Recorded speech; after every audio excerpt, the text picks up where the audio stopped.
Lazare vivait à Béthanie avec ses sœurs Marthe et Marie. Ils étaient tous trois très chers à Jésus.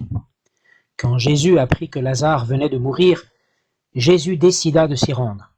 « Cette maladie n'aboutira pas à la mort, dit Jésus. Elle servira à glorifier Dieu. Elle sera une occasion pour faire apparaître la gloire de Dieu.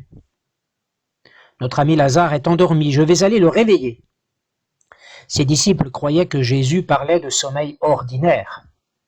Mais Jésus ajouta « Lazare est mort, et je suis heureux de n'avoir pas été là-bas à ce moment-là, car cela contribuera à votre foi. Allons près de lui maintenant. » Mais Jésus apprit que Lazare était déjà au tombeau depuis 4 jours. Marthe apprit que Jésus approchait. Elle courut à sa rencontre. Jésus lui promit que son frère reviendrait à la vie. « Oui, je sais, répondit Marthe, qu'il reviendra à la vie au dernier jour. » Mais Jésus rétorqua, « Je suis la résurrection et la vie. Celui qui place toute sa confiance en moi vivra, même s'il meurt. Et tout homme qui vit et croit en moi ne mourra jamais. » Marthe répondit, « Oui, je crois que tu es le Christ, Fils de Dieu, qui devait venir dans le monde. » Là-dessus, Marthe appela Marie. Mais celle-ci pleurait et reprochait à Jésus de n'avoir pas été là pour empêcher son frère de mourir. Jésus fut ému d'entendre ces paroles, car il se demandait si Marie avait la foi en Dieu, et si elle croyait vraiment que Jésus était l'envoyé du Père. Jésus se rendit au tombeau de Lazare, mais des gens reprochaient à Jésus entre eux de n'avoir pu empêcher Lazare de mourir. Jésus pleura, mais les gens croyaient que c'était parce qu'il était triste de la mort de son ami.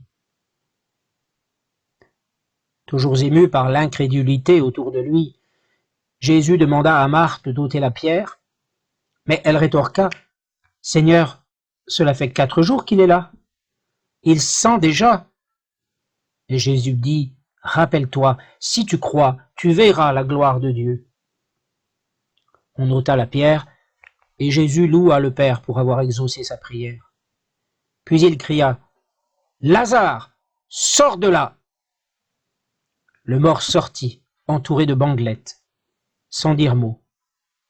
On lui enleva ses bandelettes, et Lazare partit. En voyant ce que Jésus avait fait, beaucoup crurent en lui. Mais certains allèrent trouver les pharisiens et leur rapportèrent ce qu'ils avaient vu. Les prêtres disaient, « Qu'allons-nous faire? Cet homme accomplit trop de miracles. Si nous le laissons faire, tout le monde croira en lui. Alors les Romains viendront pour détruire notre temple et notre nation. » Le grand prêtre Caïphe prit la parole. « Mais vous ne comprenez rien. Vous ne voyez pas qu'il est de notre intérêt qu'un seul homme meure pour le peuple, pour que la nation ne disparaisse pas tout entière. » Or, ce qu'il disait ne venait pas de lui. Et comme il était grand prêtre, c'est en étant inspiré par Dieu qu'il déclarait que Jésus devait mourir pour son peuple. Bien sûr, Caïphe ne réalisa pas la portée de ses propos. Il voyait juste l'intérêt de son autorité et la paix romaine à respecter dans le fait de faire mourir Jésus, et non pas l'intérêt de la nation. Car ce n'était pas seulement pour son peuple que Jésus devait mourir, mais aussi pour rassembler tous les enfants de Dieu dispersés et les réunir en un seul peuple. C'est ce jour-là que les pharisiens décidèrent de faire mourir Jésus. Ils donnèrent des instructions pour connaître l'endroit où se trouvait Jésus, afin qu'ils puissent procéder à son arrestation. Jésus, l'ayant su, cessa de se montrer en public et se retira dans la région voisine pendant quelque temps en compagnie de ses disciples. Pendant ce temps, comme la Pâque approchait, les gens venaient en masse à Jérusalem et se demandaient entre eux si Jésus viendrait à la fête.